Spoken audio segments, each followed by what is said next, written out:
Hello, I'm Dr. Mark Lindholm, and I want to welcome you back to our third part in a series on coping in a stress-filled world. In the first session of our video series, we talked about chiropractic adjustments and utilizing chiropractic care to improve your health, to have more optimal health, and especially to allow you to thrive in a stress-filled world by improving the function of your nervous system and how important that is. In the second part of our series, we talked about exercise. We talked extensively about how exercise can not only be good for your heart and for your lungs, and that it's really necessary for your body to function correctly, but how it's so very important if you're under stress, as many of us are.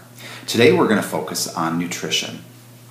When we look at nutrition as it pertains to stress, I want to use an analogy. I want to think about your body as a fortified city. You know, when you were if you were building a fortified city, you'd build big high walls to protect you against attack.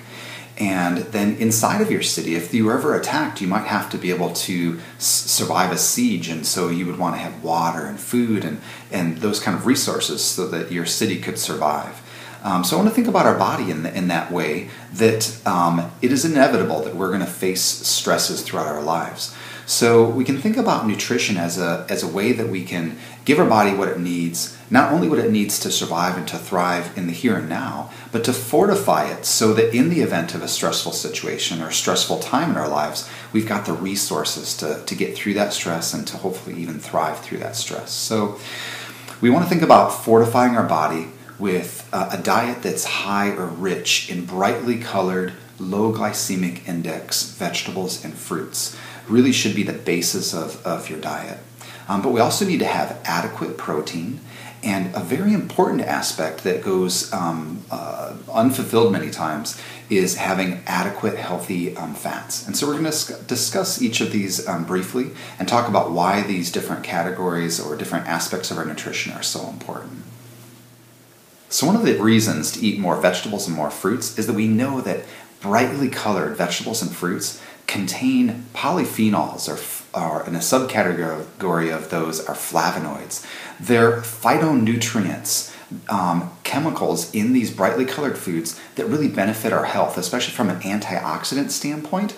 And really current research is showing that actually some of these foods like blueberries and green tea and red wine and even chocolate contain chemicals that actually stimulate in our brain something called neurotrophic growth factor, which actually allows our neurons in our brain to function better.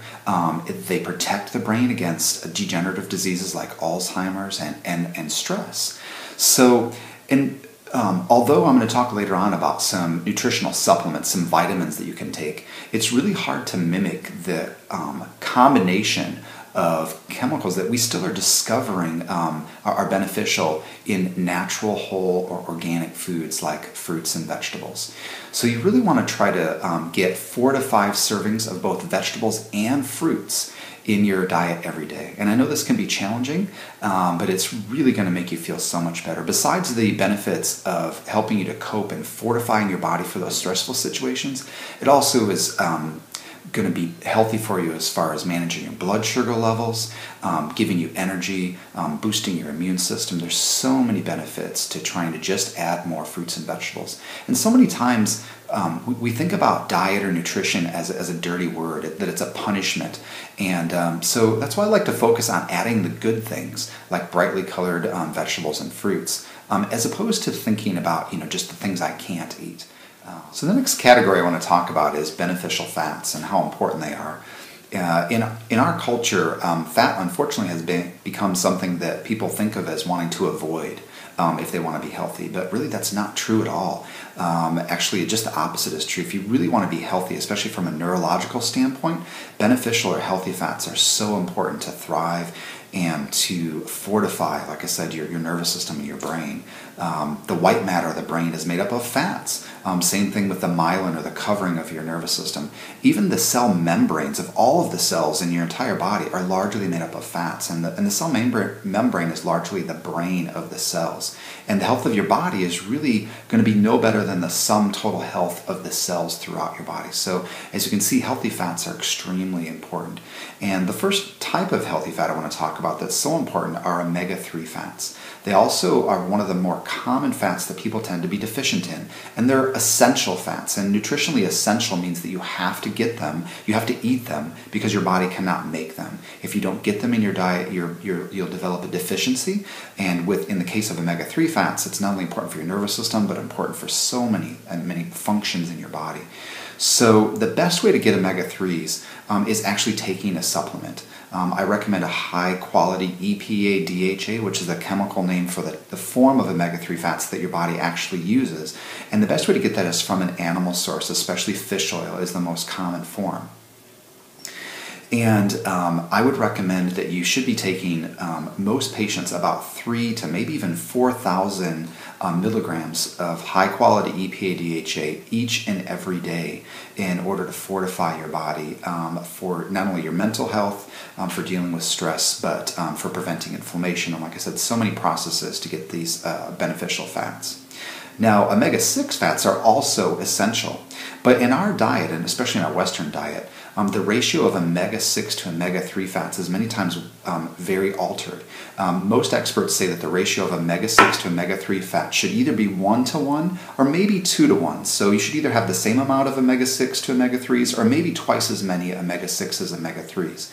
But research study after research study of the American diet shows that most of us are 50-to-1 in our ratio. In other words, we have 50 times as omega-6s as we do omega-3s. And that's one of the reasons why supplementing your diet with a high-quality fish oil is so important, because it helps to balance out that ratio. You can also get omega-3 fats from nuts and seeds and flax, things like that. But what a lot of people don't realize is that the form of omega-3 fats that's found in vegetable sources like flax, for example, is a mixture of omega-6 and omega-3s. So instead of evening out that ratio of omega-6 to omega-3s that most of us are very lopsided in, it tends to just raise both of them, and we need to even out that ratio. The other thing is that the EPA DHA is in the usable form your body can actually directly use, whereas the form that the omega-3 fats are found in vegetable sources needs to be converted in your liver. And it takes about 10 times as much of those plant source of omega-3s for your body to get the usable amount. So you have to take 10 times as much, and that's in somebody that has a good ability to make that conversion. Some people have a very difficult time making that conversion, especially if they're eating unhealthy fats, things like trans fats, artificial fats that actually use the same pathway in the liver for that conversion. So naturally occurring sources of omega-3 fats, though, are not a bad idea. You do want to make sure that you're getting nuts and seeds, high-quality oils in your diet. If you wanted to consume natural sources of omega-3 fats, you want to think about cold water fish, things like salmon and mackerel and sardines.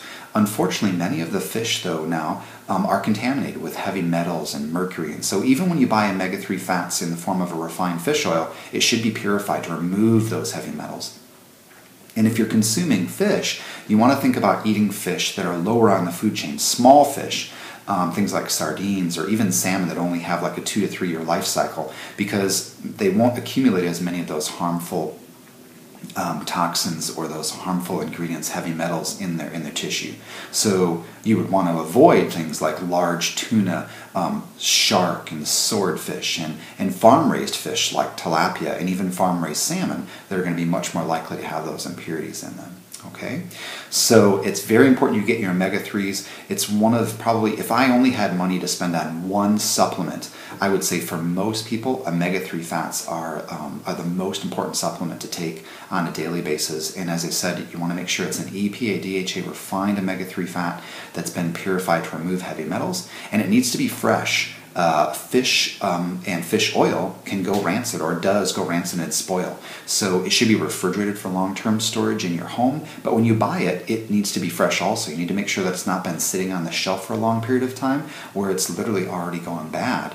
The good high-quality brands will usually contain a little bit of vitamin E in each capsule or in the fish oil, which helps to prolong the shelf life and helps to prevent it from going bad. So you want to look at that when you look at the label. I want to lastly talk about 3 individual vitamins or supplements that would be really beneficial to add when you're in a stressful situation or going through a stressful time in your life. Probably the most important one is a B complex. B vitamins are extremely important for nervous system function, for nerve healing, for energy, and they tend to be depleted or used during times of stress. So it's easy to become deficient in them. B vitamins are extremely safe, they're water soluble, it's difficult to take too many. So adding a B complex, either on a daily basis if you're under a lot of chronic stress, or certainly adding a B complex if you're in times of stress can be very, very beneficial. I've had patients where they have chronic stress, or it's even caused chronic fatigue or adrenal problems, adrenal shutdown from long periods of chronic stress. And many times B vitamins, high doses of B complex vitamins are important for getting them back to normal and helping to heal that adrenal fatigue that's happened over time. So B complex is going to be something you want to add to your repertoire if you're under a lot of stress. The next one I want to mention that's really important is vitamin D3. And vitamin D is really, again, essential, and it's essential for so many aspects of our health. We think of vitamin D as being important for preventing osteoporosis, but current research shows that it's important not only for bone health, but it's important for your immune system function, not only for preventing colds and flus, but preventing cancer. There's some research studies that show that as much as up to maybe 50 to even 70% of some forms of cancer can be prevented by optimizing your vitamin D levels.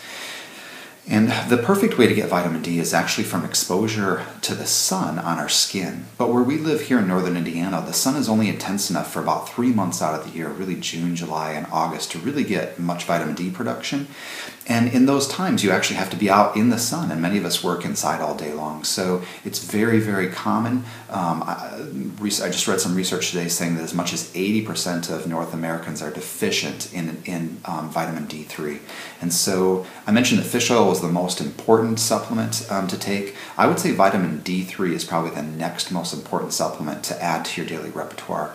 And you should be taking roughly about 4,000 IU daily in order to, and it's got to be D3, which is the non-synthetic version of vitamin D.